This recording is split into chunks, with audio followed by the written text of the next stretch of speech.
गणपती बाप्पा मोरया. गणेशाची बरीच नावे आहेत, त्यामधलं एक नाव एकदंत. तर एकदंत हे नाव का पडलं गणेशाचं, गणपती बाप्पांचं? तर त्यामागे बऱ्याच कथा आहेत. त्यामधली एक कथा अशी, जेव्हा व्यास मुनींनी महाभारत लिहायचं होतं, लाखपेक्षा वर त्यात श्लोक होत, तर अशी व्यक्ती त्यांना हवी होती, न थकता कंटिन्यू लिहिणार. मग त्यासाठी त्यांनी त्याचं विनवणी केली की तुम्ही महाभारत लिहायचंय.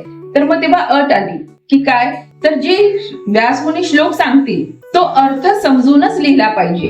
मग गणपती बाप्पा पण आपले हुशार, मग त्यांनी म्हटलं की हा, मला न थांबता जर तुम्ही सांगितलं तरच मग मी लिहिणार.